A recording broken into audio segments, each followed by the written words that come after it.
Welcome, everybody. It's time once again for another episode of The Skinny on Beauty,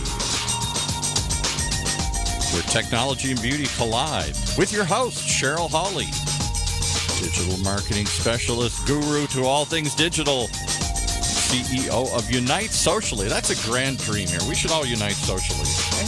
What do you say, Cheryl? I think it's a great idea. Love it, Paul. Thanks for the grand opening. Hi, everyone. Thanks so much for tuning in. I have Chad Law here with us, and we're going to be talking to you today about how digital is changing the beauty space and also how to make your beauty app stand out in the crowd. Absolutely. Yes. So thanks for being here, Chad. I'm so excited. Just a quick intro on Chad's background.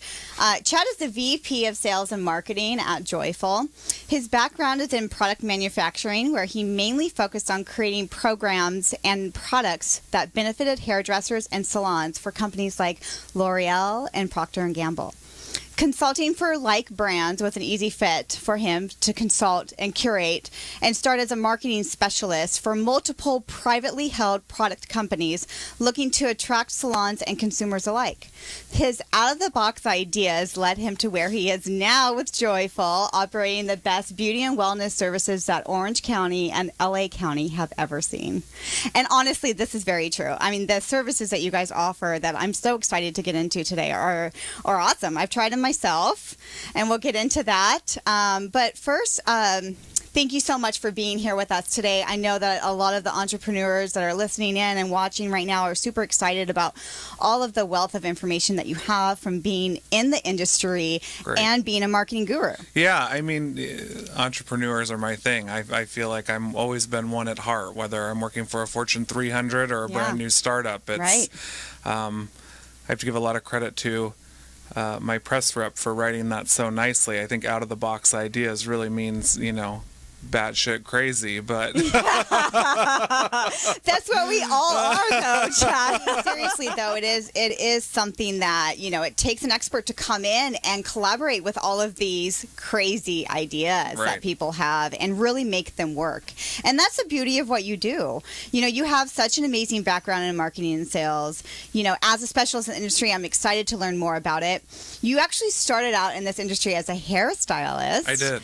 Yes. And then you slowly, or was it quickly, realized that you wanted to go into the product development and marketing side? It was slowly. Yeah. I was kind of dragged in, recruited. Okay. I think that's never bad. There's still heel marks from the salon all the way to the L'Oreal office, but I went to school to get a degree in marketing, and it wasn't really my thing, so I decided to put myself through hair school, selling ladies' shoes at Bloomingdale's while I put myself through hair school, because obviously my parents did not want me in hair school.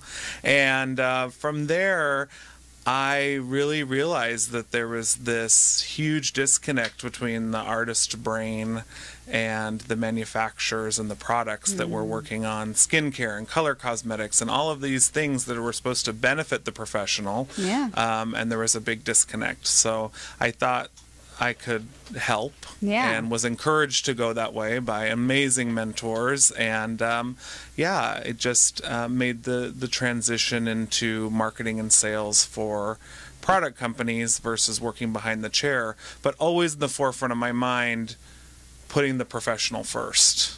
Okay, so that's really cool what I heard you say. You went to school for marketing. I did, yeah. Yes. I have a bachelor's in marketing. Okay, that's fantastic. Yeah. So, I mean, it was really, you were destined, right, to be in this position, you know? Your mentors that dragged you on your heels knew this. Yeah.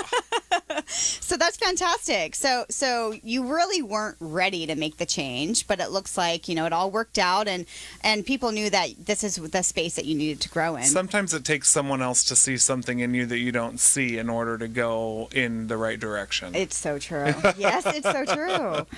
So your consumer-driven outreach programs have generated over $500 million. Yes. That is fantastic. Thank you. Can we get an applause? I think that's fantastic. There we go. On cue. Perfect. During your many hours of coaching and helping beauty professionals launch successful companies, what would you say is the most common mistake that you've seen, beautypreneurs make while doing their product development? Yeah, I think the most important thing to remember is that, so many people are 100% focused on performance of the product. How does it perform? The ingredients and the science behind it. And the reality of it is, and I'm sure there's a lot of people out there who will disagree with me, but performance is kind of dead at this point. I mean, we all have access to the same ingredients that every other major manufacturer has. We all have access to the same science. There's not a whole lot of revolutionary ingredient bases that come about. And so I think people get so focused on that part, they don't think about the need and the end consumer's actual problems that we need to be fixing, which that should happen first before. So you should develop around a need versus developing and then trying to create a need based on this science that's going to make your hair stronger, your skin younger, and telling people that that's what they need versus identifying what they need first and then going back to the shop and saying, okay, what do we have available? And if we don't have something, let's create it. Right. No, I like that backdoor strategy. Yeah. What I'm hearing is strategies here. Really have an idea and a mindset. Be mindful about what you're doing. Yes. And I think that's a great approach because as an entrepreneur myself, I've definitely just done the original way, right? Same here. And this is where your experience is speaking from, right? Yeah. And so and I would agree. I mean, I too have gone down that road, and so through testing, I think this is a really good approach. I think the most important thing when it comes to any sort of beauty product is to look at what everyone's doing in the industry and turn around and go the opposite direction. Fantastic. The number one companies out there are not the number one companies because they're innovative. They're the number one companies because they're the best mimickers that are copying off of the innovators themselves that are small startups like probably a lot of the people that are listening. Oh, we love this. So you recently have taken a position as VP of Sales and Marketing to launch the Joiful app. Yeah. Which offers at-home spa services. So tell us more about Joiful and its place in the beauty space. Sure. Joiful was really a brainchild of my business partner, the CEO and founder of the company, who was an international traveler and could never seem to get a massage or a haircut or anything that he needed based on the international travel times because the schedule was always changing. And so he really wanted to create a program or an easy way for people to still take care of themselves even if they don't fit in the 9-to-5 schedule. Just come in and cut my hair while I'm sitting at my computer. I work in the beauty industry. Why can't I get someone to just come in and do it? Yeah. And so when him and I began to talk in the very beginning, it was a perfect meld of my need and his idea and me thinking, wow, this could really work. That's fantastic. And such a clever idea, right? Yeah. And it is working, It is working. I would say that Joiful is going to be such a rewarding position for marketing, the position that you have, because your angles from the development end for the marketing initiatives to the consumer and the marketing initiatives to the artists who are actually performing the services will have to be very different. Yeah, right? I call them kissing cousins. Okay. So, in branding, you never want to differentiate yourself so much to the point where it's unrecognizable. But you have to be so clear now to who you're talking to and who your audience is. Even on the consumer side, you have to talk to segments of consumers differently than you would 15 years ago when we would just do an all-and-out campaign and throw a big wide net out there and see how many people we could catch. On the artist side, it's really exciting for me as a hairdresser and a professional because one of the reasons why we created Joiful, second to the convenience and so many of the consumer needs that we're meeting, is that this is for the first time probably in 50 years that anything's ever been offered to beauty professionals that will allow them to make a significant amount of money. Fantastic. More money than the traditional paradigm now. So not only are we helping... And to meet people, right, as well, right? To meet connect people, themselves. Network, and get their skills better. Yeah. I mean, it's a whole list of things, but we're changing lives on both sides, which is great. Yes. And for the first time in my career, I have really three masters to serve. I have the consumers who want the service, the artists who supply the services, and then our internal team. Because more than ever today, I mean, more than ever today, you can't be a successful business if you have unhappy employees or team members. You can't be a successful... Good stuff, are you guys listening? You can't be a successful business if it's not collaborative, and you can't be a successful business if you don't walk the walk that you're preaching to your consumers and to your artists. It's so true. And so many people leave out the team. I love that you said that. That is fantastic. And that you consider that, you know, somebody that you have to serve and collaborate with and work with and also, you know, grow with. Right. So I appreciate you saying that on so many different levels, because I've seen many companies fail for that very reason. Well, it's a huge point of failure. And the consumer is more aware than ever today about how employee relations affects their experience. About the launch party that you had, because I mean, I know people are still talking about it. I'm in the space, and I mean, it was just such a huge success. You know, it happened last year, the last quarter of last year. It was a huge event. I was blown away from your planning all the way down to the execution at the event, and even the decor. There was amazing rich archways of beautiful flowers, walls and walls of these flowers that people were literally lining up to take photos next to. You know, you guys had so many interactive booths there, you know, virtual room, celebrity DJ, you know, you had, of course, liquor and all the fun stuff, you know, but it, you know, we can have all these things in an event, but without the people, it's not really an event, right? Absolutely. So what would you say made this event such a huge success? Definitely the attendees. Yeah. I mean, it was so impressive to me to see how many women and men have been able to grow successful businesses and following digitally, such as yourself, a lot of the blogger babes that were connected into the event. Yes. And just watch how they interact with each other and also interact with brands, asking the right questions, looking at the right areas, following sort of the trail, if you will, of that interaction. And that really is what made the event special. You know, we could have had, you know, 500 random people from LA there, and it would have just been kind of on a surface level. But I think when people are looking and noticing the details, like you just mentioned, and they actually appreciate it, it becomes a whole different magical experience that you just don't see when it's just a party. Exactly. I agree. And you had a lot of those little magical experiences happening, you know.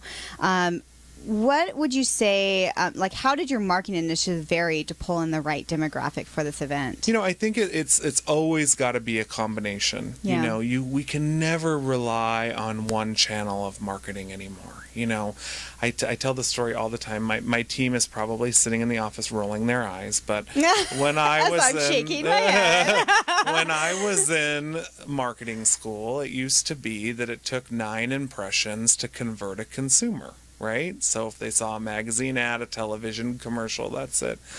Today, because we're so inundated with the smartphones and the banners and Pandora radio ads and blogs and, you know, Instagram, it takes like 48 to 50 impressions for people to trust your brand and even potentially be a conversion. So you've got to really work every channel. Yeah. I think the most important thing about that event was the human element. We have cultivated some amazing relationships through Joiful, and through our social channels. We have an incredible social media manager that handles the relationship building on that end in the office, and he did such a good job of reaching out to the right people on a personal level, not just sending out a blast or something, but just really like sending direct messages and researching who we feel like would align with the brand really well, and allowing them to experience it beforehand so they knew that when they were coming to the event it would be worth their while. Yeah, and that takes a lot of time. I mean, to go into that research and really understand who your marketing mix and your target is. So I applaud him for that, because it is very different than just doing a mass. I mean, you get them, I get them, everyone gets them all the time, and it's just like, next. Well, or right? Is this real or not? I mean, yes, and then who wants to research that? You know, right? the startup dilemma is, who knows who you are? What are you offering me that's going to change my life? And is it worth my time or my energy? Right. You know? And you can only break that barrier through personal one-on-one communication, which digital is a huge channel for that. Right. But your content strategy and your communication strategy has to really mimic who you are as people, not just what's popular out there. Right. And it's also going to tell more of a story, which is going to help you get more brand ambassadors, get more influencers, you know, to rally around your brand, create that buzz for you online. You know, when I was at the party, I saw a lot of my network there as well, you know, colleagues and also bloggers. What role did influencers play at the event for you? You know, I think the best part of it was a very organic role. The influencers there all had some special takeaway that they took away from the event, and it wasn't all the same. You know, some people were super impressed by the florals that you talked about. Some people loved the 360 photo booth. Some people loved the music. Some people were enamored by the fact that, you know, we had a celebrity ambassador, Whitney Port, at the event.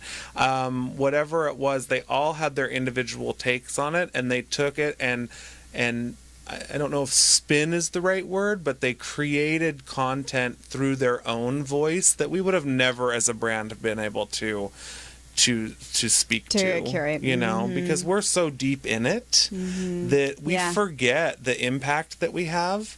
So the influencers really do a great service to not only their audience, but to everyone, reminding of the impact and some of the little things that we don't even think about, take for granted, that really help them and help the people that are following them have new ideas and new inspiration to, you know, further their own brands. Exactly. And that's the magic of social media. Is yes. That's why I fell in love with it. You know, I had to teach myself social media because when I went to school and got my master's in marketing, there was no social media. So, but I do want to, we're going to take a break here. But when we get back, I do want to talk more about, after the launch party, what it takes to be successful in the beauty space today, how to make your app successful and speak to your target market right after the break. Great. Quick shout out to our host here, who was gracious enough to come in and share all this knowledge with everybody and all the people she knows in her vast community here. Cheryl Hawley is a digital marketing strategist, marketing professor. You're a professor? I didn't know that. And trained public speaker. That I know. Cheryl's the founder of Unite Socially, a media agency centered right here in the heart of Orange County. Unite Socially specializes in social media marketing and influencer management, kind of one of the things we're talking about here today. How do you build influencer networks for the beauty wheelhouse? Launched in 2011, Unite Socially works with beauty, health, and fashion brands on an individual level to develop their digital strategies and create a whole new voice online. With tremendous success on a franchise and individual level, Cheryl can help fine-tune your online message to speak directly to your market and increase brand awareness and equity. If all those buzzwords sound appealing, there's only one person to check out, Cheryl Hawley, Unite Socially. though, going back to Joiful and what you guys are doing with that brand equity and how you're building that up in the app space. I love it. Yeah. Tell our audience, what it takes to be successful as a beauty app today.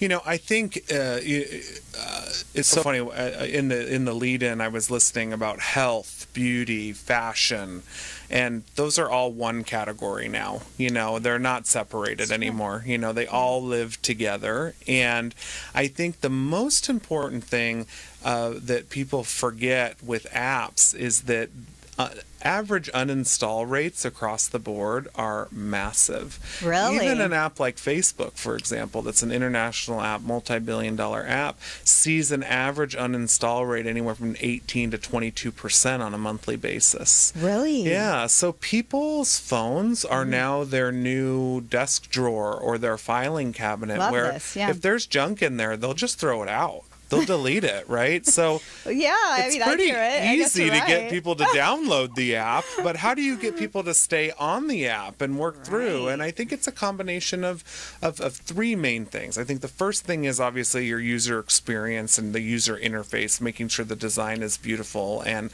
appealing to the eye, especially in the beauty space. It's all about aesthetic. I tell people all the time, I believe in beauty from the outside in, not the inside out, because it's beauty, right? Aesthetic is very, very important. And then the other thing is giving people the opportunity to try it. I say all the time, and again, I'm sure my team is rolling my eyes, but seeing is believing, but trying is buying. If you just put an app out there and say, download this app and try it, why? Why should I? Yeah. So driving people to the app store is one thing, but keeping people on the app and utilizing what you're offering is a totally different animal. And that's what's most important. Everyone's wanting to get installs, but installs don't help you if it's just sitting on their home screen. Yeah, what are they doing with it? Yeah. So is that one of the ways that you measure success of your application, is how many people are actually using it, or what other tactics do you? Yeah. So we measure through unique users that are on and experiencing the app. We also measure through installs.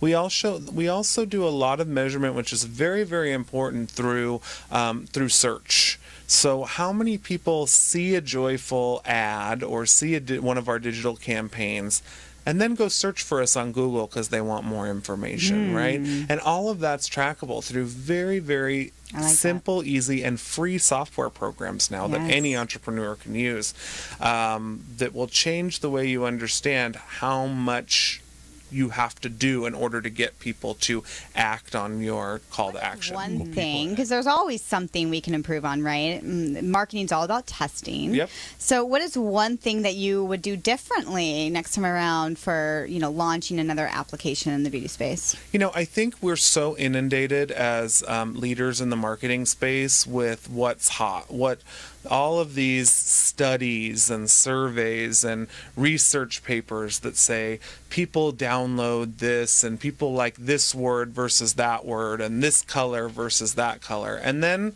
there's your gut and your heart as the person who is the curator of the brand. And I think that if I could look back, I think I made some decisions early on that were focused on analytics and not on the heart of the brand.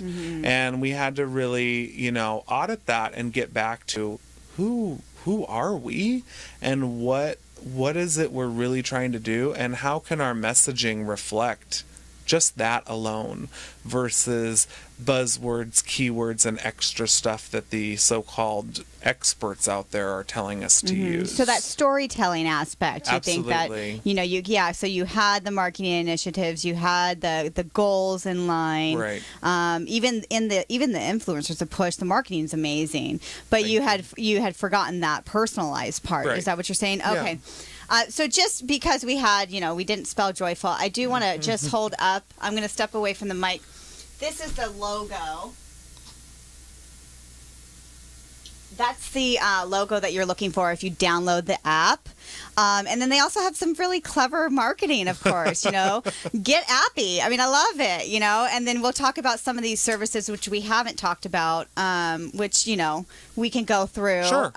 Some of them, go ahead and tell us. Well, our biggest point of difference is that we're 100% beauty and wellness. So there are, there's other apps out there, but they, specialize in makeup, in hair, in massage. And we wanted a full suite of services to make sure that people could really take their entire beauty and wellness regime and make it available at the tap of an app. So we offer massage, nail care, hair care, makeup services, facial, skincare, aesthetic services, and we're growing that as well. So some of our big exciting initiatives that you'll see in the second half of this year are additional services that I think people will be really excited about. Fantastic. I can't wait to learn about them. I know. So when you say you're growing them, I know that there's a lot of different ways, to market an app, and go into, the heart of the brand. But when you're growing it, are you using just digital tactics, or are you going into non-digital areas as well? We're going into every area possible. Everything is measured based on return always. I mean, that's the bottom line in business, but you can't forget the human element. Digital is a wonderful way to get your message out there, to be able to turn on a dime and stop it and start it and reword. And it gives you a lot of flexibility and the ability to pivot and be nimble as a brand. So that's why it's so fantastic. Yeah. But we also have to be doing guerrilla marketing all the time and be out there having face-to-face conversations. I mean, that's why the event was so successful, because people could actually interact with the brand. It's very difficult to interact with the brand digitally. Yeah. They want to meet me and the wonderful team of 25 people that we have, and they want to meet our artists that are there, over 200 artists that we have that are completing the services on a daily basis, and so we can never forget that. And so would you recommend that for anybody? Yes. Okay.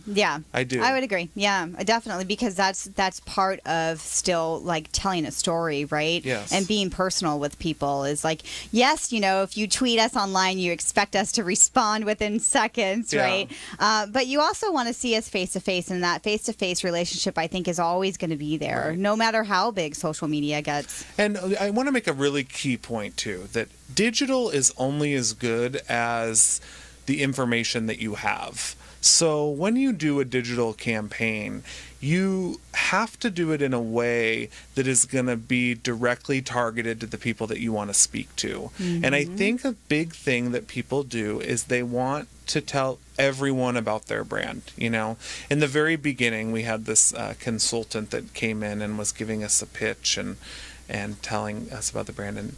And she said, well, there's a lot of women out there that just love going to the salon. I mean, why, they love their experience. They get in and they have their weekly appointment and XYZ. What do you want to do about those women? And I said, well, they're not for us. Those are the people who were messaging.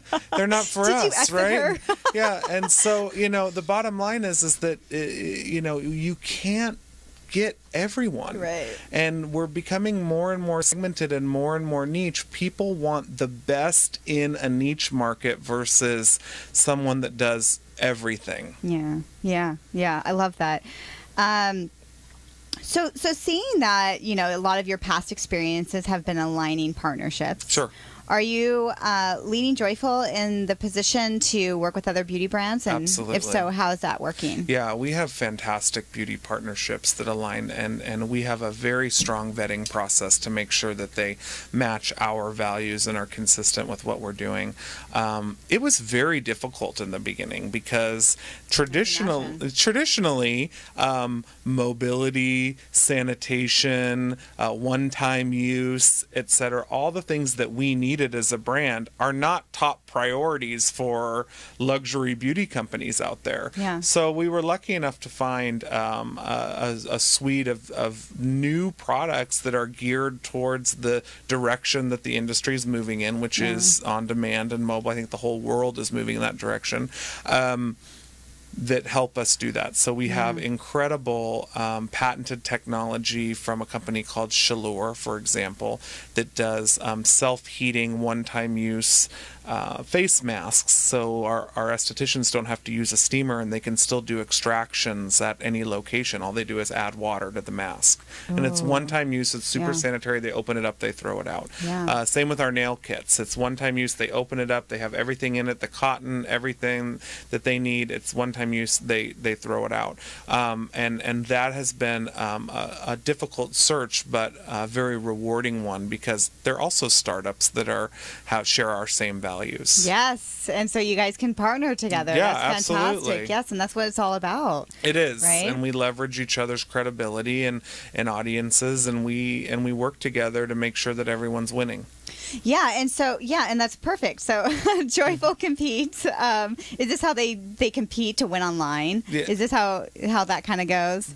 Yes, I think it's a combination of several things, but our partnerships are a huge point of difference. I also think that our story and our playfulness and our tone and who we are as a company inside the heart of who we are really is another reason why we win, because there's an authenticity to it that has been amiss by many beauty brands, and in the service and the product category, because it's all about glam or stepping out of a Vogue magazine, and not, you need to look like Kate Moss. And we're saying, no, you need to look like you, just the S+ version of you, right? Which Joiful can help you achieve. Brilliant, I mean, the CEO of the company got it right.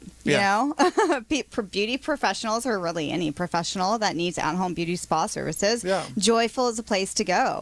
And if you guys are listening from outside of Orange County or LA area, hopefully they'll be expanding to you soon. Very soon. So we're moving but we're very, being catered to over here on the West Coast. Your artists are actually in the LA County area right now.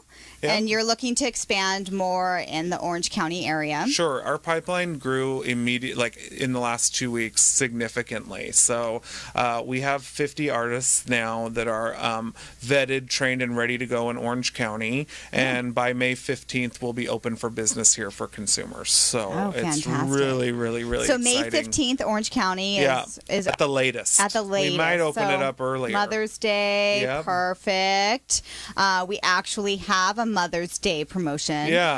If you go ahead and tell us. Sure. We were talking about it. My mom is my best friend. She's also, someone that's very close. And I always thought, why moms need more than a day. So we decided that we were going to do Joiful Mother's Week. So for the week of Mother's Day, it's the Thursday, Friday, Saturday, Sunday, Monday, so 5 days of Mother's Day. We're offering every mom in LA, Orange County, Ventura, Santa Barbara counties free blow dry. Fantastic. Yeah, just let us come to your house and pamper you with our incredible blow dry, and you'll see we have some surprises that are included in the service that are very special. Yes, and as we've talked about some of the services, when you guys download the app and you start to use it, what you'll do is just on the promotion side of things, you'll put in the promo code LOVEMOM between the 7th and the 14th. Thanks. I was supposed to say that. Yeah, I forgot. That's okay. No, that's why I'm here. And you'll put that in, and then you can treat your mom, and you can treat yourself as well. I have some special promo codes that are going to be released when the podcast version of this comes out. So you guys will have to listen in again in a couple of weeks for that. But they're just as good. But for right now, we can do the free blowout with Love Mom. For Mom's Week.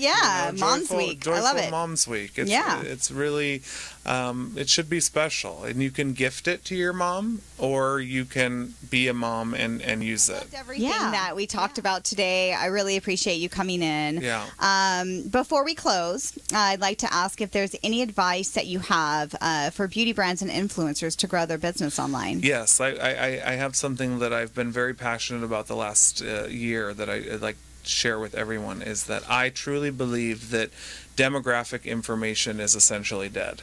I think that income and age are completely irrelevant now. I think there's 18-year-olds that are driving Porsches and spending a significant amount of money, and there's 65-year-olds that are on Snapchat and Twitter and also spending the same amount of money. I think that we have become so focused on income and age and demographic information that we're forgetting the psychographic information about how people actually think, interact digitally, how they shop, how they feel, what brands they love. If you're going to take some time to do analytics as an entrepreneur, I highly suggest that you really look at what people's behaviors are and their interactions before you look at their age or ethnicity or income, because those lines are so blurred today. And for the first time, the younger generations are influencing older generations, and we can't pinpoint those things. So go online, and as you're researching, see what they're hashtagging, see who they're following, see the other brands that they're interacting with, and create relevant content that's geared to that behavior, not geared to the checkbox that they're in the census. I love that. That was gold information, everybody. So what I hear is, you would say, so we're talking about Facebook adverts, sure, right? You would actually go into the interest more than you would the demographic of. Absolutely. Yeah. Okay. It's been Beautiful. a huge success for Joiful. Oh, when that's we fantastic. started with our initial analytics, digital analytics, Google Display Network, we really hammered hard on this certain income and age demographic. And I said, that's not working. There's going to be 18-year-olds that love us. There's going to be 70-year-olds, that love us. And so we've removed those limitations and focused on like brands, interests, behaviors, and the amount of traffic that we've driven since then has been amazing. That's And so cool. the cost per click stays the same. So oh, that's so awesome. cool, you guys. Yes. I mean, even grandmas. I mean, I'm going to gift my grandma. Yeah. I don't know why she wouldn't love to just hang out at home where she's at all the day and get free beauty services. Exactly. Exactly. So before we sign off, I end all of my shows with a favorite quote, something that you've held yourself accountable to a time or two, or just close to your heart. Yeah. Did you bring your favorite quote to share? I did bring my favorite quote, and I kind of already said it earlier. Okay, but that's fine. My favorite quote comes from someone who I follow greatly, who I love. There's a book out there called EntreLeadership by Dave Ramsey, who's a financial guru. And one thing that he always says is, if I had 5 seconds to give anyone in business a piece of advice, it would be, look at the industry you're in, look at everything that everyone else is doing, and turn around and go the opposite direction. Fantastic. Do not become one of the sheep. Billionaires do not become billionaires by mimicking what other people are doing. I love it. I love it. Thank you so much. Thank you to all my listeners and fans and viewers. Thank you so much. Yeah, thanks, Chad, for being on the show. I loved it. Thank you. For more information, if you have any questions for Chad personally about entrepreneurship, he's happy to address those on Twitter. You can follow him and tweet him questions at Chad Joiful, which is Joiful. And then also Joiful is across the board on all social media. On Twitter, it's Joiful app. Don't forget that you can tweet me for entrepreneur questions at Skinny on Beauty, or if you want a free consultation for your marketing initiatives in the beauty industry, you can tweet at Unite Socially. Thanks, everyone. Till next time. Stay beautiful, Orange County.